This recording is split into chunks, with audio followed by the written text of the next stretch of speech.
इधर ईरान पर फैसले से पहले अमेरिका का शक्ति प्रदर्शन भी देखने को मिला है, जो अमेरिका ने AIM-424 मैलाइस मिसाइल का परीक्षण किया है। दरअसल मिसाइल की मारक क्षमता 465 किलोमीटर से ज्यादा बताई जा रही है। अमेरिका की तरफ से भी तैयारियां की जा रही हैं। इधर ईरान की तरफ से भी लगातार शक्ति प्रदर्शन को लेकर कभी बयान सामने आ रहे हैं, कभी तस्वीरें सामने आ रही हैं। तो जंग में कोई भी पीछे हटने को तैयार नहीं है।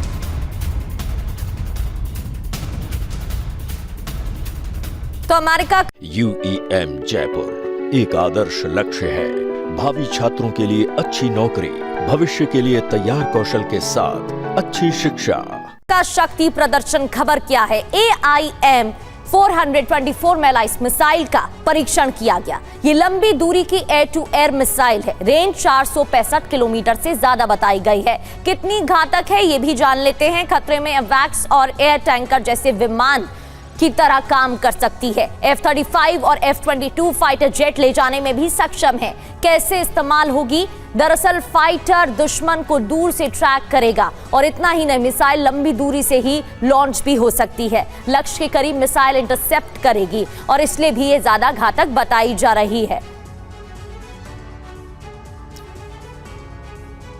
और देखिए एक और बड़ी खबर आपको बता दें, इस बीच ईरानी राष्ट्रपति पेजेश्कियान का बड़ा बयान आया है। क्या है वो बयान, आपको बता रहे हैं।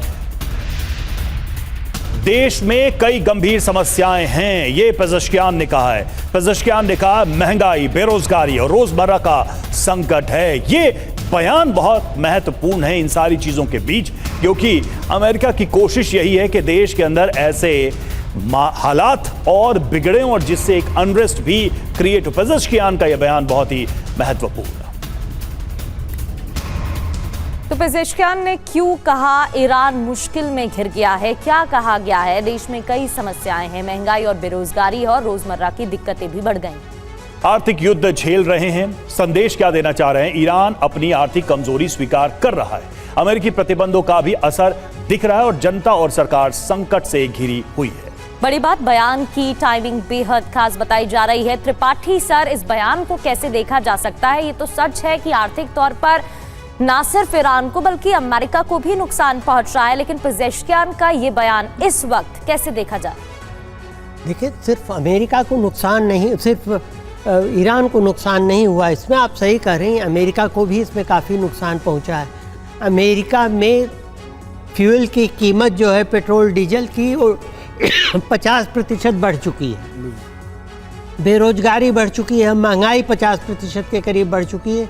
कई राज्यों में अमेरिका के तो महंगाई 70% से ज़्यादा है और अमेरिका को उसका खामियाजा भुगतना पड़ रहा है, क्योंकि जैसे पहले आपने देखा था कि अगर एक ड्रोन ईरान छोड़ता है तो एक ड्रोन की कीमत 35 से 40 हज़ार डॉलर होती है, जबकि उसको ख़त्म करने के लिए, इंटरसेप्ट करने के लिए जो मिसाइल यूज़ की जाती है उसकी कीमत 10 लाख डॉलर तक हो सकती है।